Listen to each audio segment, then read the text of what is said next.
खोबऱ्याचे नारळी वडे बनवते। हे ओलं खोबरं आहे, नारळाचं किसलेलं 3 वाट्या घेतलाय। ही साखर आहे 2 वाट्या। हे दूध आहे 2 वाट्या।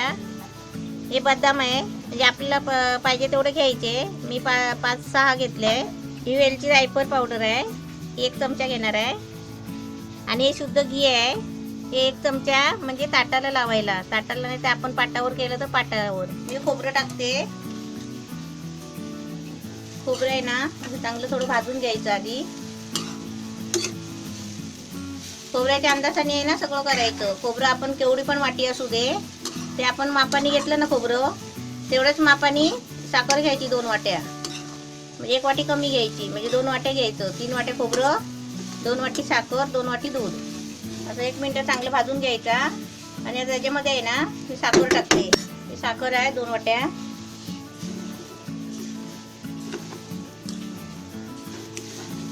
साखर जरा वितळली ना खोबऱ्यामध्ये, मग नंतर दूध टाकायचं। आता त्याच्यामध्ये दूध ओतते।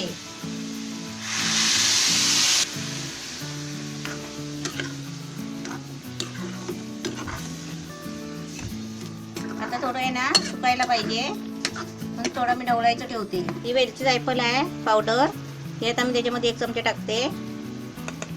आणि आहे ना मस्तपैकी सुकून काढायचं चांगलं। तर मी दाखवते तुम्हाला।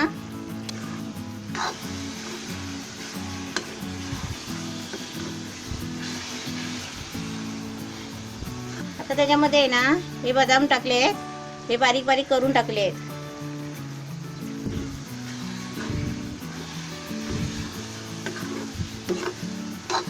हे आता थोडं चरचरत आहे ना, ते चरचरायचं बंद झालं ना, मग आपलं चांगलं खोबरं म्हणजे झालं तयार असं समजायचं। छान झालंय सुक्क आता। हे बघा आता चरचरत पण नाही आहे, एकदम म्हणजे गोळा झाल्यासारखं झालंय। आता आपण आता ताटामध्ये थापूया। गॅस बंद करते। हे कढईमधून काढून घेतलंय आणि आता ताटावर आहे ना तूप लावलंय आणि त्याच्यावर आता हे थापते।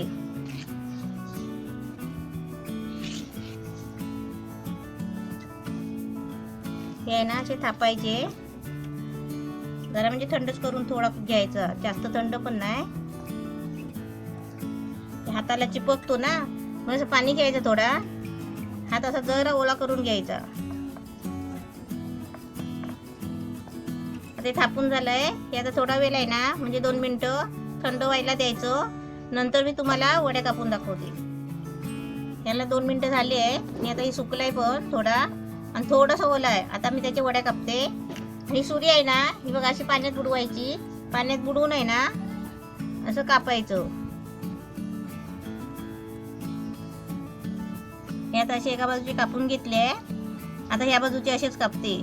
आता सर्व असे कापून घेतले आहे। आता ते वड्या काढून आहे ना तुम्हाला ह्या प्लेटमध्ये दाखवते।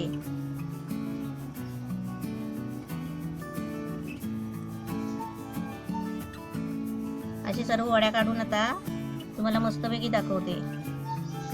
नारळी वडी मस्त झाली आहे, छान झाली आहे। आणि आता तुम्ही पण असेच बनवा मस्तपैकी। मी नारळी भात बनवते आहे। तांदूळ आहे, बासमती तांदूळ आहे 1/2 किलो। हे त्याच्यासाठी घी आहे, हे 4 चमचे घेतले आहे। हे गूळ आहे 1 वाटी किसून घेतलंय। हे मीठ आहे, हे वेलची पावडर आणि जायफळ आहे त्याच्यामध्ये। हे खोबऱ्याचे तुकडे आहे सुके, हे सुकं खोबरं घेतलं हे बारीक तुकडे करून। आणि हे चारोली आहेत। हे बदाम पिसलेला आहे आणि काजू आहे, बदाम काजू पिसून घेतले आहे। आणि हे आहे ना मनुका आहेत। आणि हे आहे ना खोबरं, हे मी खोबरं आता तुम्हाला किसून दाखवते। 1 वाटी खोबरं घेते आहे हे भातामध्ये। हा खवना आहे खोबरा किसायचा, याला पण 20 वर्षे झाली आणि त्याच्यावरच मी खोबरं किसते। हे खोबरं किसायचं आहे ना मशीन पण भेटते, ती म्हणजे अशी ती मशीन या कवडीमध्ये अशी गोल फिरवायची अशी मशीन आहे, म्हणजे ते आपल्या आपण खोबरं निघतो। 1 वाटी खोबरं किसलंय। आता आपण गॅसकडे जाऊन आपण करायला सुरुवात करू। हे पाणी ठेवलंय भातामध्ये ओतायला, गरम करायला पाणी ठेवलंय। हे तांदूळ पण धुवून घेतले स्वच्छ एकदम, आता त्याच्यामध्ये टाकायचे आहेत ना म्हणून। आता त्याच्यामध्ये आहे ना 2 चमचे घी टाकते। हे खोबऱ्याचे तुकडे आणि चारोली आहे ती तुपामध्ये टाकते। ते चांगले असे भाजून घ्यायचे लाल होईपर्यंत. खोबऱ्याचे तुकडे, हे बदाम आणि काजू आहेत बारीक केलेले पिसलेले, ते टाकते. आता त्याच्यामध्ये आहे ना हे तांदूळ टाकते. हे धुवून ठेवले साफ एकदम स्वच्छ.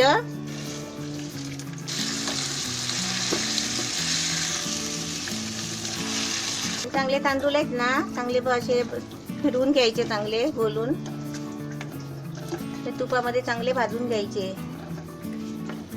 गॅस फास्ट केलाय जरा, गॅस बारीक करते आणि त्याच्यामध्ये आहे ना हे गूळ टाकते.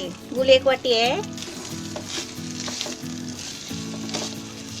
आता हे पाणी गरम करून काढलंय ना, त्याच्यामध्ये लागेल तेवढं ओतते. गुळानी आहे ना ते कसं वितळणार त्याच्यामध्ये, पाण्यामध्ये शिजणार ना ते. आता भाताला थोडा कढी यायला द्यायचा, म्हणजे झाकण ठेवते थोडा टाइम, 1 मिनिट झाकण ठेवते. म्हणजे थोडे अर्धे तांदूळ शिजलेत ना, मग त्याच्यामध्ये मीठ आणि खोबरं टाकते. मग आपलं 2 मिनिटांनी लगेच भात तयार होईल. शिजलाय काय, आणि झाकण काढते. मस्त अर्धा शिजलाय. आता त्याच्यामध्ये आहे ना खोबरं, मीठ आणि वेलची. आता याच्यामध्ये खोबरं टाकते 1 वाटी.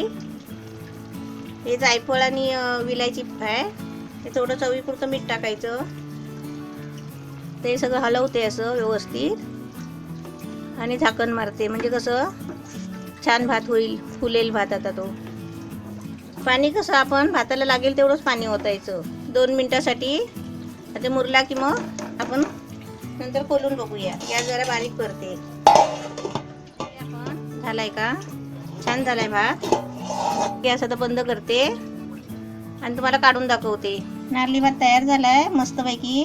मी माझ्या पद्धतीने बनवलाय, साधा एकदम साधा सिंपल आहे. तुम्ही करून बघा आणि मला सांगा.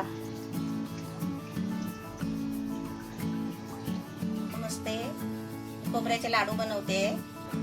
हे 2 वाट्या खोबरं घेतलंय. ओलं खोबरं आहे किसून घेतलेलं.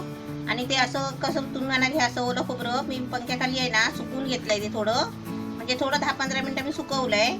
कारण का लाडू राहिलेत ना तर खराब नाही होणार त्याच्यासाठी. ही साखर आहे अर्धी वाटी.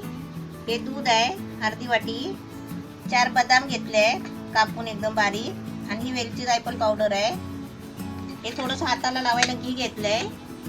आणि आहे ना लाडू बांधले ना की परत ते खोबऱ्यामध्ये आहे ना असे घोलून ठेवायचे. त्याच्यासाठी हे थोडं वेगळं खोबरं घेतलंय. आता मी काय करते, गॅस पेटवते. गॅस पेटवलाय तर कढई पण ठेवली आहे. आता कढईमध्ये आहे ना हे खोबरं ओतते. त्याच्यामध्ये आहे ना हे दूध ओतायचं. आता दूध टाकून यायचं, जरासं फिरवून घ्यायचं. गॅस फास्ट करायचा थोडा. आता याच्यामध्ये आहे ना साखर, बदाम, वेलची पावडर हे सगळं टाकायचं. आता दूध सगळं खोबऱ्यामध्ये मुरलंय.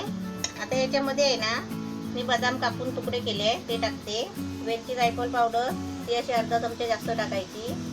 आणि आता त्याच्यामध्ये आहे ना ही साखर टाकायची. आता थोडा मीडियम गॅस करून आहे ना हे एकदम चांगलं साखर विरघळेपर्यंत ते आपल्याला असं हलवून घ्यायचं आहे फिरवून.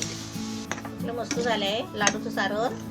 आता मी गॅस बंद करते. मग साखर कशी पिकलेपर्यंत आहे ना ते खोबरं हलवतच राहायचं. म्हणजे कसं साखरेचा पाक बनला पाहिजे पक्का. आणि त्याच्यामुळे कसं लाडू घट्ट होणार.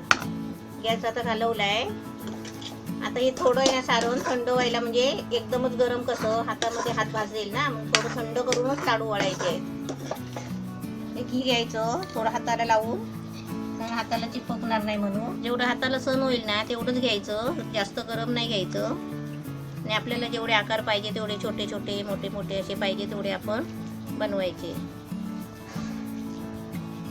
असे छोटे छोटे मस्त बांधायचे. आणि असे खोबऱ्यामध्ये आहे ना असे घोळून घ्यायचे. आता तुम्ही हे खोबरं मी सुकवलं कशाला, सुकं का करायचं खोबरं, की ते लाडू टिकायला पाहिजे आपले म्हणून. सुकवलं नाही आणि असंच ओलंच्या ओलं घेतलं ना मग ते लाडू कसे टिकणार नाहीत जास्त दिवस. मस्त छान बनतायत. हात भाजणार नाहीची काळजी घ्यायची.